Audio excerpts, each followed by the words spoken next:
ইসলামী bank news top 10। পঞ্চদশ সংশোধনীর বিষয়ে হাইকোর্টের রায় বহাল রেখেছে আপিল বিভাগ। ফিরছে তত্ত্বাবধায়ক সরকার ও গণভোট। জুলাই সনদ ও জনস্বার্থকে সামনে রেখে বাকি সংশোধনীগুলো সংসদে আলোচনা করে সংশোধনের আশ্বাস আইনমন্ত্রী অ্যাডভোকেট আসাদুজ্জামানের।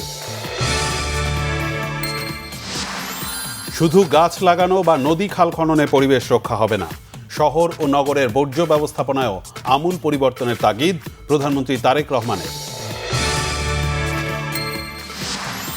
টানা ও ভারী বৃষ্টিতে 3 পার্বত্য জেলা ও কক্সবাজারে পাহাড় ধসের পাশাপাশি বন্যা পরিস্থিতির অবনতি।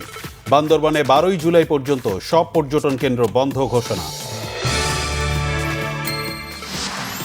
সরকারের ভাবমূর্তি নষ্ট করতে এখনও ষড়যন্ত্র চক্রান্ত করা হচ্ছে, জানিয়েছেন প্রধানমন্ত্রীর উপদেষ্টা ও বিএনপির সিনিয়র যুগ্ম মহাসচিব রুহুল কবির রিজভী।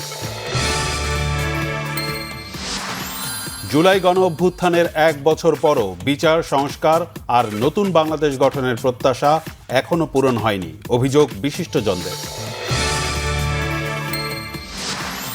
প্রাথমিক স্বাস্থ্যসেবা নিশ্চিতে 192টি নগর স্বাস্থ্যকেন্দ্রের মাধ্যমে সারা দেশে সেবা সম্প্রসারণের উদ্যোগ সরকারের, জানিয়েছেন স্বাস্থ্যমন্ত্রী সরদার মোহাম্মদ শাখাওয়াত হোসেন।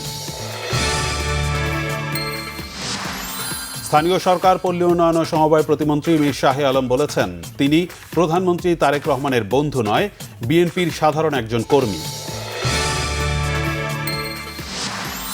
আজ ইরানের সর্বোচ্চ ধর্মীয় নেতা আয়াতুল্লাহ আলী খামেনির দাফন।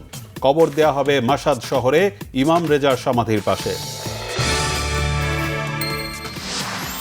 বিশ্বকাপ ফুটবলে রাতে শুরু হচ্ছে কোয়ার্টার ফাইনালের উত্তেজনা।